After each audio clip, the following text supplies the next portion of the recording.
Big boss Malayalam season 7 അങ്ങനത്തെ അവസാനത്തെ weekend episode അവസാനിച്ചിരിക്കുകയാണ്. അവസാനത്തെ വീക്കെൻഡ് മീൻസ് അടുത്ത ആഴ്ച ഇതേ സമയം നമുക്കറിയാം സീസൺ 7 വിന്നർ ആരാണെന്നുള്ള കാര്യം. അതുകൊണ്ട് തന്നെ ഇനി നിർത്തിപ്പൊരിപ്പോ അങ്ങനെയുള്ള പരിപാടികളൊന്നുമില്ല, അതെല്ലാം ഇന്നത്തോടു കൂടി അവസാനിച്ചു. പക്ഷെ ഇന്നത്തെ എപ്പിസോഡ് തന്നെ എടുത്തു കഴിഞ്ഞാൽ നമുക്ക് മനസ്സിലാവും ഭയങ്കര ഇമോഷണൽ ആയിട്ടുള്ള എപ്പിസോഡ് ആയിരിക്കും അല്ലേ. ഈ 93 ദിവസം ബിഗ് ബോസ് കണ്ട ഓരോ പ്രേക്ഷകരും ഇന്നത്തെ ദിവസം അവർക്ക് എല്ലാവർക്കും ഭയങ്കര ഇമോഷണൽ ആയിട്ട് മാറിയിട്ടുണ്ടാവും. എനിക്ക് തോന്നുന്നില്ല ഒരു പൊടി കണ്ണീരെങ്കിലും ഒഴിക്കാത്ത ആരെങ്കിലും ഇന്നത്തെ എപ്പിസോഡ് കാണുന്നുണ്ടോ എന്ന് എനിക്ക് ഡൗട്ട് ഉണ്ട്. കാരണം അത്രത്തോളം ഇമോഷണൽ ആയിരുന്നു. എസ്പെഷ്യലി ലാലേട്ടൻ ഉൾപ്പെടെ പറയുന്നുണ്ടായിരുന്നു, എന്താണ് എനിക്ക് തന്നെ കണ്ടിട്ട് വിഷമം വരുന്നുണ്ട് അല്ലെങ്കിൽ കരച്ചിൽ വരുന്നുണ്ട്. ലാലേട്ടൻ തന്നെ പറയുന്നുണ്ടായിരുന്നു അത് നമ്മുടെ ആദിലയുടെയും നമ്മുടെ അനുമോളുടെ മറ്റേ ഹാർട്ട് ടാസ്ക് ഉണ്ടല്ലോ, ഹാർട്ട് ടാസ്ക് കൈമാറിയ ശേഷം ഇവർ പരസ്പരം പറയുന്ന ആലോചിച്ചിട്ട് അതിൽ അനുമോള് നമ്മുടെ അനുവിനോട് നമ്മുടെ ആദില പറയുന്നുണ്ടായിരുന്നു എനിക്ക് പരസ്പരം ഒരുപാട് മനസ്സിലാക്കാൻ സാധിച്ചു. അതോടൊപ്പം തന്നെ ഇപ്പൊ തന്നെ നമ്മൾ പോകുന്നതിന് ഇന്നലെ തന്നെ നമ്മളെല്ലാവരും, അത് ഭയങ്കര വൈറലായിരുന്നു ആ വീഡിയോ, നമ്മളെല്ലാവരും കൂടെ ഒരുമിച്ചില്ല കസിൻസ് ഒക്കെ കിടക്കുന്ന പോലെ വെളിയിൽ വന്നിട്ടാണ് കിടന്നുറങ്ങിയത്. കാരണം നമുക്ക് നാളെ എലിമിനേഷന് പോവില്ലേ എന്നുള്ളത് അറിയത്തില്ല. അതോടൊപ്പം തന്നെ ലാലേട്ട ചില ബന്ധങ്ങൾ അങ്ങനെയാണ്, നമ്മൾ പോലും അറിയാതെ നമ്മൾ സുഹൃത്തുക്കളായി മാറും. അത് ഏത് തരം ബന്ധങ്ങളാണെങ്കിലും അങ്ങനെയാണ്. അതുപോലെ എനിക്ക് കിട്ടിയതാണ് അനുവിനെന്നും പറഞ്ഞ്. സീരിയസ്ലി ഇന്ന് സത്യം പറഞ്ഞാൽ അനുവും നൂറയും വളരെ ജെന്യൂനായിട്ടാണ് സംസാരിച്ചത്. ആദിലയും വളരെ ജെന്യൂനായിട്ടാണ് സംസാരിച്ചത് നമ്മുടെ അനുവിനെ പറ്റിയിട്ട്. ഭയങ്കരമായിട്ട് ഇമോഷണലായി ഫീൽ ചെയ്ത് അനു കരയുന്നുണ്ടായിരുന്നു. അവരും താങ്കളെ മനസ്സിലാക്കി എന്നുള്ളതൊരു കാരണം അറിയാലോ. കഴിഞ്ഞ ആഴ്ച അത് ലാലേട്ടൻ തന്നെ ചോദിക്കുന്നുണ്ടായിരുന്നു, എന്തോരം വഴക്കുണ്ടാക്കിയ ആൾക്കാരെ ഇപ്പൊ ഇതിനെപ്പറ്റി ഇങ്ങനെയൊക്കെ പറയുന്നത് ലാലേട്ടൻ തന്നെ ചോദിക്കുന്നുണ്ടായിരുന്നു. അത് കണ്ടപ്പോൾ ഭയങ്കര സന്തോഷം തോന്നി. അതോടൊപ്പം തന്നെ നമ്മുടെ ഷാനവാസും അനീഷിനെ പറ്റി പറയുന്നത് അങ്ങനെയാണ്. ആദ്യം തുടങ്ങിയപ്പോഴത്തേക്ക് തന്നെ അവന്റെ ഒരു സ്ട്രാറ്റജി എന്താണെന്നുള്ളത് മനസ്സിലായിരുന്നു.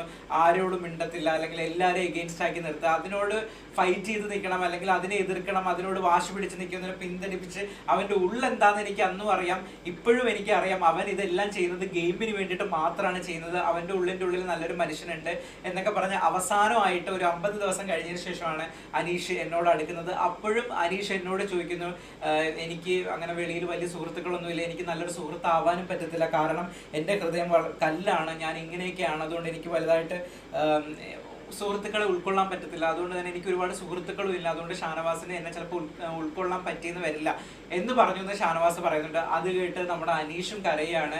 അങ്ങനെ പരസ്പരം ഹാർട്ട് കൈമാറുന്നു. അതോടൊപ്പം തന്നെ നെവിനും അക്ബർ ആണെങ്കിലും നെവിനെ പറ്റി നല്ല ഒബ്സർവ് ചെയ്തിട്ടാണ് പറയുന്നത്. കാരണം നെവിൻ ഡേ 1 മുതൽ ഇപ്പോഴും വരെ നെവിൻ എങ്ങനെയാണോ അങ്ങനെയാണ് എന്ന് പറഞ്ഞ് ഗെയിം കളിക്കുന്ന ഒരു ഗെയിമറായിരുന്നു നെവിൻ എന്ന് പറയുന്നത്. ഞാൻ കള്ളം ചെയ്യും, ഞാൻ തെറ്റ് ചെയ്യും, ഞാൻ പിന്നിൽ നിന്ന് കുത്തും, ഇതെല്ലാം ചെയ്ത് ഒരു ഗെയിം കളിക്കുന്ന ഒരു ഗെയിമറാണ് നെവിൻ എന്ന് പറയുന്നു. അതോടൊപ്പം തന്നെ ഒരുപാട് മനസ്സിലാക്കി, അതോടൊപ്പം തന്നെ നല്ല മനുഷ്യത്വമുള്ള മനുഷ്യനാണ് നെവിൻ എന്നും നമ്മുടെ അക്ബർ പറയുന്നുണ്ടായിരുന്നു. സോ ഹാർട്ട് ടാസ്ക് ഭയങ്കരമായിട്ട് ടച്ച്ഡ് ആയി. അത് ഹൃദയം കൊണ്ട് തന്നെയാണ് നമുക്ക് എല്ലാവർക്കും കേൾക്കാൻ പറ്റിയിട്ടുണ്ടായിരുന്നത്.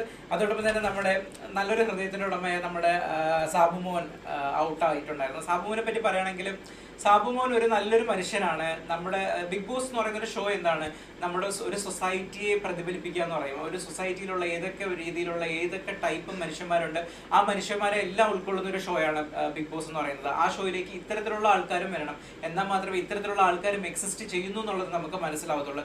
അത്ര ഒരു ഗെയിം പ്ലാൻ ഇല്ല, ഒന്നുമില്ല, താങ്കളായിട്ട് ജീവിക്കുക, വളരെ രസകരമായി വളരെ നല്ല രീതിയിൽ മനുഷ്യന്മാർക്ക് ഉണ്ടാവുന്ന വികാരങ്ങൾ മാത്രം കാണിക്കുക, അല്ലാതെ ഓവർ ഡ്രമാറ്റിക് ആക്കി അല്ലെങ്കിൽ ഓവർ എക്സ്പ്രസീവ് ആക്കി അത്തരത്തിലുള്ളതൊന്നും അല്ല.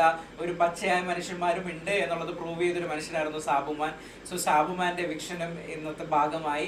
ഇതെല്ലാം കഴിഞ്ഞതിന് ശേഷം നമുക്ക് അവസാനം കുറച്ച് സന്തോഷവും എക്സൈറ്റ്മെന്റും ഒക്കെ തന്നത് ആ പ്രൊമോ കണ്ടപ്പോഴാണ്. നാളെ മുതൽ അങ്ങനെ പഴയ നമ്മുടെ എല്ലാ കണ്ടസ്റ്റൻസും തിരിച്ചു വരുവാണ്. അപ്പോൾ അത് കണ്ടപ്പോൾ ഭയങ്കര ഗൂസ് ബംസ് വന്നായിരുന്നു. എല്ലാവരും വരുന്നുണ്ട്. നമ്മൾ ഇന്ന് കണ്ടത് അപ്പാനി ശരത്ത് ആദ്യം എൻ്റർ ചെയ്യുന്നു, അതിനുശേഷം നമ്മുടെ ഷാരികയും സരികയും ഇവർ 3 പേര് എൻ്റർ ചെയ്യുന്നു. ഇതൊക്കെയാണ് നമ്മളിപ്പോൾ കണ്ടത്. സോ നാളത്തെ എപ്പിസോഡും മറ്റന്നാളത്തെ എപ്പിസോഡുമായിട്ട് കംപ്ലീറ്റ് എല്ലാവരും വീട്ടിലേക്ക് കയറും. ഇനി 2-3 ദിവസം അടിപൊളിയായിരിക്കും എന്നുള്ളത് ഉറപ്പാണ്. അത് കഴിയുമ്പോൾ വീണ്ടും ശോകമുഖം. പക്ഷേ ഒരു കാര്യം എനിക്ക് പ്രേക്ഷകരോട് പറയാനുള്ളത്, അല്ലെങ്കിൽ നമ്മളെല്ലാം ചെയ്യേണ്ടത് കാര്യം എന്താണ്, ഏറ്റവും ബെസ്റ്റ് ആയിട്ടുള്ള ആളിനെ വോട്ട് ചെയ്ത് ജയിപ്പിക്കുക എന്നുള്ളതാണ്. സോ ആർക്കാണ് വോട്ട് ചെയ്യേണ്ടത്, ആരെയാണ് വിജയിപ്പിക്കേണ്ടത് എന്നുള്ളത് നമ്മുടെ ഡിസ്ക്രിപ്ഷനിൽ മാത്രം പെടുന്നതാണ്. ആരൊക്കെയാണ് അവസാനത്തെ മത്സരാർത്ഥികൾ? അനുമോൾ, അനീഷ്, ഷാനവാസ്, നൂറ, ആദില, നെവിൻ, അക്ബർ. 7 പേരാണ് നിലവിലുള്ളത്. ഇതിൽ ആരാണ് ജയിക്കുക എന്നുള്ളത് നമുക്ക് കാത്തിരുന്ന് കാണാം. ഓരോ വോട്ടും ഇമ്പോർട്ടന്റ് ആണ്.